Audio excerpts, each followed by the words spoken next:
नमस्कार, वंदे मातरम, जय हिंद। कैसे हैं आप लोग? उम्मीद करते हैं अच्छे होंगे, स्वस्थ होंगे, पढ़ाई आपकी बढ़िया से चल रही होगी, तैयारी जोर-शोर से चल रही होगी। तो एक बार पुनः स्वागत है आपका करियर मास्टर 43 के ऑनलाइन प्लेटफ़ॉर्म पर। तो आज के वीडियो में संविधान के अंतर्गत भाग 5 में हमने राष्ट्रपति को पढ़ लिया है। आज हम उसी के आगे उपराष्ट्रपति के बारे में चर्चा करेंगे कि उपराष्ट्रपति का पद है क्या, शक्तियां क्या होती हैं, कार्यकाल क्या होता है, शपथ क्या होता है। तो राष्ट्रपति के बाद जो सबसे दूसरा महत्वपूर्ण पद है वो उपराष्ट्रपति का होता है। राष्ट्रपति के बाद जो दूसरा सबसे महत्वपूर्ण पद होता है वो उपराष्ट्रपति का होता है। तो उपराष्ट्रपति के बारे में ही हम आज चर्चा करेंगे। छोटा सा टॉपिक है, बहुत ज्यादा इसमें विस्तार से बातें नहीं है, लेकिन जो भी है इंपॉर्टेंट है तो उस पर विस्तार से हम चर्चा करेंगे। तो चलिए वीडियो की शुरुआत की जाए, और यदि वीडियो अच्छा लगेगा तो लाइक कर दीजिए, शेयर कर दीजिए, और चैनल पर यदि नए होंगे तो सब्सक्राइब कर लीजिएगा। तो चलिए लेक्चर की शुरुआत की जाए। जैसे आप बोर्ड पर देख पा रहे हैं, भाग 5 के ही अंतर्गत उपराष्ट्रपति को शामिल किया गया है। तो क्या क्या बातें उपराष्ट्रपति के बारे में हैं, जरा उसको देखा जाए। तो अनुच्छेद 52 जैसे कहा है कि भारत का एक राष्ट्रपति होगा, वैसे ही अनुच्छेद 63 में आर्टिकल 63 में कहा गया है कि भारत का एक उपराष्ट्रपति होगा। भारत का एक उपराष्ट्रपति होगा, ये आर्टिकल 63 में बताया गया है। ठीक है ना। और क्या कहा गया देखो, और जो ये उपराष्ट्रपति है ये राज्यसभा का पदेन सभापति एक्स ऑफिस चेयरमैन होता है। ध्यान रखिएगा, ये मैंने इसलिए यहां लिखा है क्योंकि एक आध बार उत्तर प्रदेश का जो विभागीय एसआई का परीक्षा हुआ था उसमें ये पूछा गया था कि राज्यसभा का एक्स ऑफिस चेयरमैन कौन होता है। राज्यसभा का एक्स ऑफिस चेयरमैन कौन होता है। तो जो पदेन सभापति है उसकी अंग्रेजी एक्स ऑफिस चेयरमैन होती है। तो राज्यसभा का उपसभापति पदेन सभापति होता है, एक्स ऑफिस चेयरमैन होता है। महत्वपूर्ण चीजें हैं, इंपॉर्टेंट चीज है, ध्यान रखिएगा। ठीक है ना। तो क्या कहा गया है 63 में, भारत का एक उपराष्ट्रपति होगा जो राज्यसभा का पदेन सभापति होगा। ठीक है ना। अब 64 क्या कह रहा है, आर्टिकल 64 कि ये जो उपराष्ट्रपति का पद है, उपराष्ट्रपति का पद है, ये कहां से लिया गया है, ये अमेरिका के संविधान से लिया गया है। भारत में जो उपराष्ट्रपति का पद है वो कहां से लिया गया है, अमेरिका के संविधान से लिया गया है। ये अनुच्छेद 64 बताता है। तो 63 में भारत का एक उपराष्ट्रपति होगा और 64 में उसका पद कहां से लिया गया है, अमेरिका से लिया गया है, इसको लिखा गया है। तो 63 और 64 समझ में आ गया। तो अब एक ये भी आपको ध्यान रखना है कि राष्ट्रपति का पद कहां है, अनुच्छेद 63 में। उपराष्ट्रपति का पद कहां है, अनुच्छेद 63 में, और राष्ट्रपति का पद कहां है, अनुच्छेद 52 में। ये चीज आपको ध्यान रखना है। तो चलिए 63 और 64 हो गया। अब आगे और कुछ बात किया जाए। उपराष्ट्रपति के लिए योग्यताएं क्या हैं। कोई भी व्यक्ति यदि उपराष्ट्रपति के पद पर निर्वाचित होना चाहता है, उपराष्ट्रपति का जो है इलेक्शन लड़ना चाहता है, तो उसके लिए क्या योग्यताएं होनी चाहिए। ठीक है ना। तो संविधान के अनुच्छेद 66 का जो थर्ड है, 66 का थर्ड, वो क्या कह रहा है कि भारत का नागरिक होना चाहिए। राष्ट्रपति के लिए भी यही कहा है, भारत का नागरिक होना चाहिए। आयु कम से कम 35 वर्ष होनी चाहिए। तो ये दोनों योग्यताएं तो राष्ट्रपति के समान ही हैं, राष्ट्रपति के समान ही है। भारत का नागरिक हो और आयु कम से कम 35 वर्ष हो। लेकिन जो तीसरी योग्यता है वो राष्ट्रपति से इतर है, राष्ट्रपति से भिन्न है। राष्ट्रपति में हमने ये समझा था कि वह लोकसभा का सदस्य निर्वाचित होने की योग्यता रखता है या रखता हो। उपराष्ट्रपति के कॉलम में राज्यसभा का सदस्य निर्वाचित होने की योग्यता रखता हो। यहां उपराष्ट्रपति राज्यसभा का सदस्य निर्वाचित होने की योग्यता रखता हो। यह तीसरी योग्यता है। ठीक है ना। साथ साथ में किसी लाभ के पद पर ना हो, वो अलग से योग्यता लिखी गई है। तो मुख्य रूप से ये 3 योग्यता है। भारत का नागरिक हो, आयु कम से कम 35 वर्ष हो और राज्यसभा का सदस्य नियुक्त किए जाने की योग्यता रखता हो। ये राष्ट्रपति के लिए योग्यता लिखा है अनुच्छेद 66 थर्ड में। सबसे ज्यादा इंपॉर्टेंट यही पूछा जाता है आयु के बारे में। सबसे ज्यादा क्या पूछा जाता है? आयु के बारे में, ये ध्यान रखिएगा। तो ये योग्यता हो गया। चलिए आगे क्या कहा गया है, आगे कुछ समझा जाए। निर्वाचन कैसे होता है या निर्वाचन किसके द्वारा होता है, निर्वाचक मंडल कैसा है, ठीक है ना। तो 66 फर्स्ट में क्या कहा गया है, अनुच्छेद 66 फर्स्ट कहा गया है कि राष्ट्रपति का जो निर्वाचन होगा उसमें संसद के दोनों सदनों के सदस्य भाग लेंगे। संसद के दोनों सदनों के सदस्य भाग लेंगे। अब यहां देख लीजिए, संसद के दोनों सदनों के सदस्य मतलब लोकसभा के सदस्य प्लस राज्यसभा के सदस्य, सभा के सदस्य। एक चीज यहां ध्यान रखिएगा, यहां सदस्य लिखा गया है, निर्वाचित और मनोनीत की बात नहीं की गई है। तो क्या होगा कि लोकसभा और राज्यसभा के निर्वाचित प्लस मनोनीत, निर्वाचित प्लस मनोनीत दोनों प्रकार के सदस्य उपराष्ट्रपति के निर्वाचन में भाग लेते हैं। जब आप राष्ट्रपति पढ़े थे तो वहां राष्ट्रपति के निर्वाचन में दोनों सदनों के, लोकसभा और राज्यसभा के निर्वाचित सदस्य ही भाग लेते थे, मनोनीत नहीं भाग लेते थे। लेकिन उपराष्ट्रपति के निर्वाचन में निर्वाचित और मनोनीत दोनों सदनों के, निर्वाचित और मनोनीत दोनों सदस्य भाग लेते हैं। यह अंतर है। साथ में आपने जब राष्ट्रपति पढ़ा तो राज्य विधानसभाओं के निर्वाचित सदस्य भी भाग लेते थे राष्ट्रपति के निर्वाचन में। उपराष्ट्रपति के निर्वाचन में राज्य विधानसभाओं के निर्वाचित या मनोनीत सदस्य भाग नहीं लेते। कहने का मतलब राज्य विधानसभा के सदस्य इसमें भाग नहीं लेते हैं। तो किन दो सदनों के सदस्यों द्वारा उपराष्ट्रपति का निर्वाचन होता है? लोकसभा और राज्यसभा के सदस्य। सदस्य का मतलब जब सदस्य खाली कह दिया जाएगा तो उसमें निर्वाचित और मनोनीत दोनों आ जाएंगे।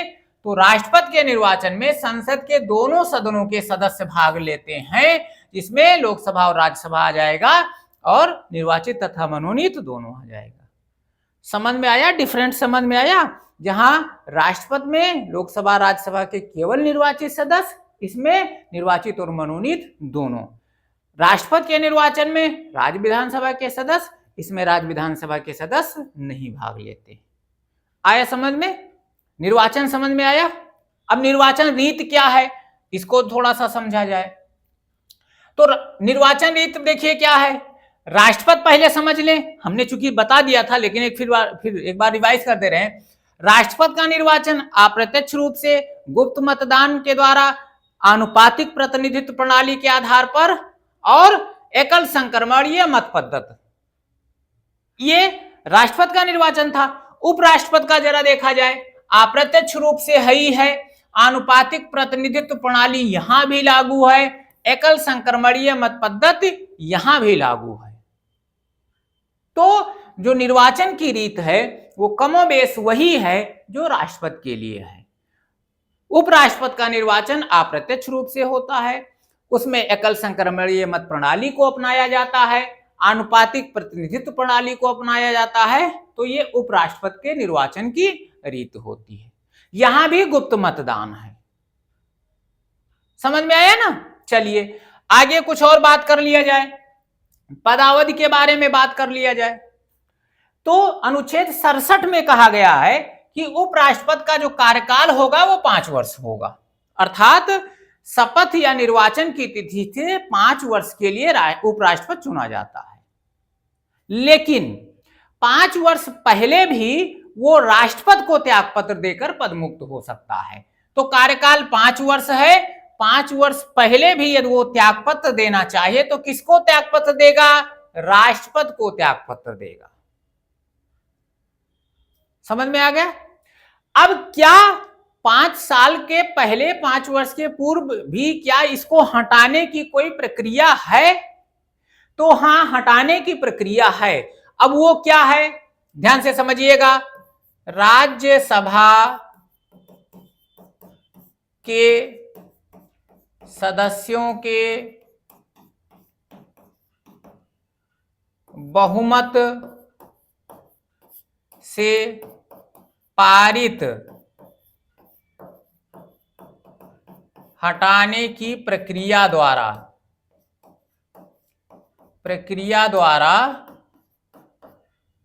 हटाया जा सकता है। कहने का मतलब, यदि राज्यसभा के द्वारा पारित प्रस्ताव, यहां लिख लें, पारित प्रस्ताव लिख लें, ज्यादा सही होगा। राज्यसभा द्वारा पारित प्रस्ताव द्वारा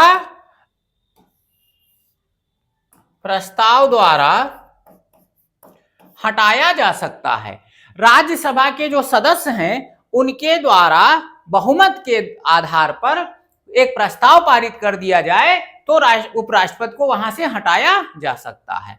अब ये जो बहुमत का प्रस्ताव है, ये बहुमत कैसा होगा? ये साधारण बहुमत है, इसमें कोई बहुत टेक्निकल बहुमत नहीं है। साधारण बहुमत से यदि कोई प्रस्ताव पारित हो जाता है, साधारण बहुमत से यदि कोई प्रस्ताव पारित हो गया कि उपराष्ट्रपति को हटाना है, तो राज्यसभा के भी जितने भी सदस्य हैं उनका 50% + 1 लोग यदि इस प्रस्ताव को पारित कर दें तो उपराष्ट्रपति को हटाया जा सकता है। उपराष्ट्रपति को हटाने के लिए बहुत ही साधारण प्रक्रिया है। अब देखिए, राष्ट्रपति को हटाने की प्रक्रिया बड़ी जटिल प्रक्रिया है, महाभियोग की प्रक्रिया बड़ी जटिल है, लेकिन वहीं उपराष्ट्रपति को हटाने के लिए बड़ी ही साधारण प्रक्रिया होती है। जब यहां प्रस्ताव पारित हो गया तो फिर यहां से चला जाएगा लोकसभा में, और लोकसभा केवल सहमति जरूरी है, लोकसभा की केवल सहमति जरूरी है, वहां पास होना नहीं है। तो केवल और केवल यहां राज्यसभा जब चाहे, आप टेक्निकल भाषा में समझ ले कि राज्यसभा जब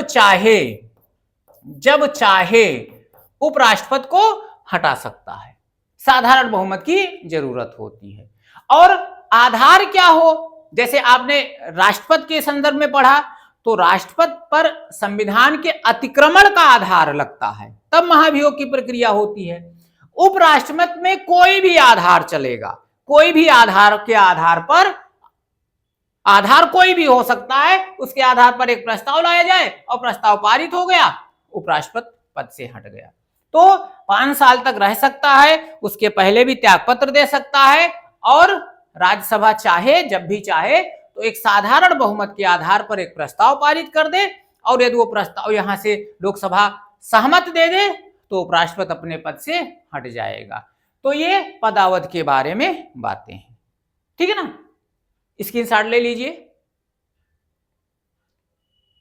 चलिए आगे क्या और कुछ है उसके बारे में जाना जाए। शपथ क्या है, तो शपथ के बारे में कहा गया है आर्टिकल 69। तो अनुच्छेद 69 में उपराष्ट्रपति के शपथ का प्रारूप है।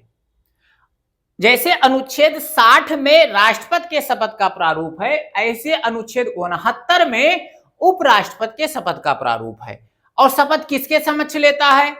राष्ट्रपति के समक्ष। शपथ किसके समक्ष लेता है उपराष्ट्रपति? राष्ट्रपति के समक्ष, अथवा राष्ट्रपति के द्वारा नियुक्त किसी व्यक्ति के समक्ष। तो उपराष्ट्रपति अनुच्छेद 69 के द्वारा या अनुच्छेद 69 में विहित प्रक्रिया के आधार पर राष्ट्रपति के समक्ष शपथ लेता है, अथवा राष्ट्रपति के द्वारा नियुक्त किसी व्यक्ति के समक्ष शपथ लेता है, ठीक है ना। अब देखो शपथ का प्रारूप कहां दिया है?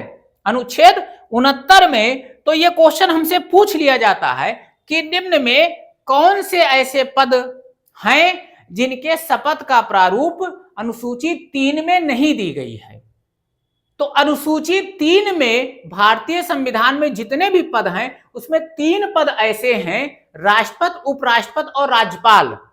ध्यान से समझिएगा, राष्ट्रपति, उपराष्ट्रपति और राज्यपाल 3 पद ऐसे हैं जिनके शपथ का प्रारूप या शपथ के बारे में अलग से अनुच्छेद के बारे में बात की गई है, जैसे राष्ट्रपति के लिए 60 है, उपराष्ट्रपति के लिए 69 है, 69, और राज्यपाल के लिए 159 है। बाकी सभी जो संवैधानिक पद हैं उनके शपथ के प्रारूप के बारे में अनुसूची 3 में लिखी गई है, अनुसूची 3 में बातें बताई गई हैं। तो ये 3 पद स्पेशल है, इसलिए यहां ध्यान रखिएगा। तो अनुच्छेद 69 के तहत राष्ट्रपति के समक्ष शपथ लेता है। और आगे बात किया जाए, वेतन भत्तों की बात किया जाए, तो वेतन भत्ता यहां थोड़ा सा टेक्निकल है। जो उपराष्ट्रपति है उसको अपने पद का वेतन नहीं मिलता है, पद का वेतन नहीं मिलता है, अर्थात उपराष्ट्रपति का वेतन नहीं पाता है, बल्कि किसके रूप में वेतन उसको मिलता है? राज्यसभा के सभापति के रूप में वेतन प्राप्त होता है। चूंकि उपराष्ट्रपति राज्यसभा का पदेन सभापति होता है, इसलिए जो भी उसको वेतन और भत्ते मिलते हैं वो राज्यसभा के सभापति के रूप में वेतन मिलते हैं। ये अनुच्छेद 97 में बताया गया है।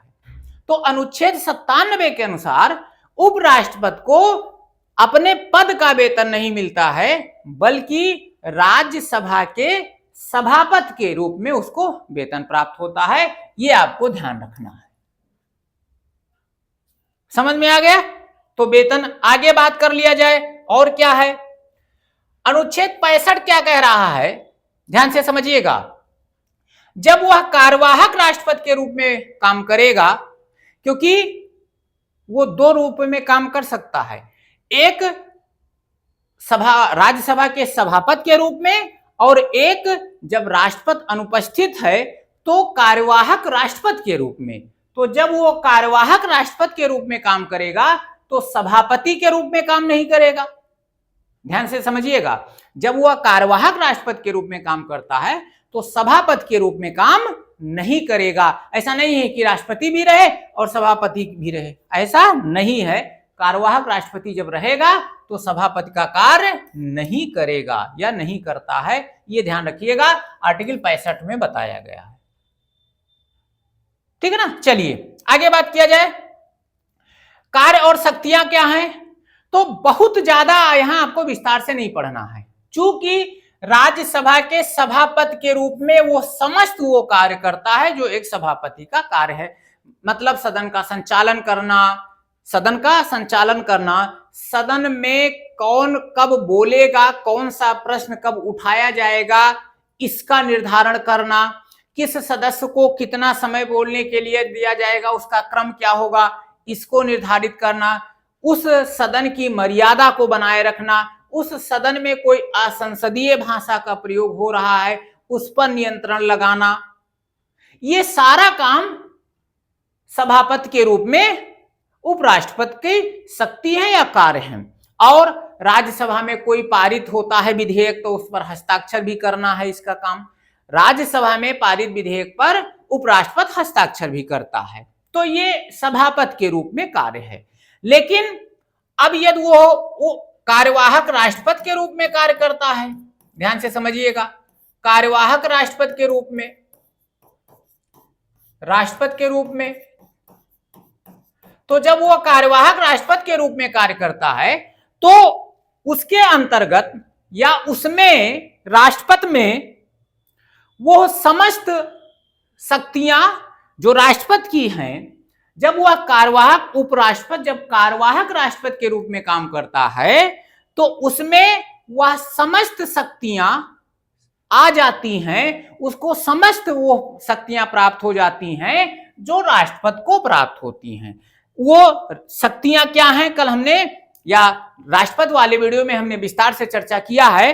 तो जब उपराष्ट्रपति राष्ट्रपति के रूप में काम करता है तो उसमें वो सारी शक्तियां प्राप्त होती हैं, सारा अधिकार प्राप्त होता है जो राष्ट्रपति को प्राप्त होता है। समझ में आया ना? तो कार्यवाहक राष्ट्रपति के रूप में जब काम करेगा तो राष्ट्रपति की शक्तियां प्राप्त होंगी, और यह सभापति के रूप में काम करेगा तो सभापति का जो कार्य है वो पूरा उसके जिम्मेदारी पर होगा। तो ये कार्यों शक्तियों की बात की जाती है। बहुत अलग से यहां विस्तार से कोई शक्तियों का वर्णन नहीं किया गया है। चलिए और क्या है, तो ये हो गया राष्ट्रपति का कार्य, शपथ, कार्यकाल, चुनाव और पद कहां से लिया गया है और किस अनुच्छेद में इस पद का उल्लेख किया गया है। ठीक है ना। अब तक भारत में कौन कौन उपराष्ट्रपति हुए हैं यह पूरी टेबल में दिया गया है। पहले भारत के प्रथम जो राष्ट्रपति हैं वो सर्वपल्ली राधाकृष्णन है। पदभार उनका 13 मई 1952 से था। 14 मई 1957 तक वो भारत के पहले राष्ट्रपति हुए। उपराष्ट्रपति डॉक्टर जाकिर हुसैन, बीबी गिरी, गोपाल कृष्ण और अंत में जो राष्ट्रपति उपराष्ट्रपति का पद जिन्होंने धारण किया वो थे श्रीमान जगदीप धनखड़ जी। इस समय उनका त्यागपत्र चल रहा है। तो इस समय जब ये वीडियो रिकॉर्ड किया जा रहा है कोई भी उपराष्ट्रपति के रूप में पद पर आसीन नहीं है। तो ये टेबल में आप पढ़ सकते हैं कौन कब उपराष्ट्रपति के रूप में रहा है और जब वो उपराष्ट्रपति रहा है तो राष्ट्रपति कौन रहा है। ठीक है ना। तो ये था उपराष्ट्रपति। उम्मीद करते हैं वीडियो आपको अच्छा लगा होगा और ये वीडियो अच्छा लगा हो तो लाइक कर दीजिए, शेयर कर दीजिए और चैनल पर यदि नए हैं तो चैनल को सब्सक्राइब कर लीजिए। आगे हम इसी भाग 5 का दूसरा अध्याय शुरू करेंगे या दूसरे अध्याय पर चर्चा करेंगे। आज के लिए इतना ही। धन्यवाद। जय हिंद।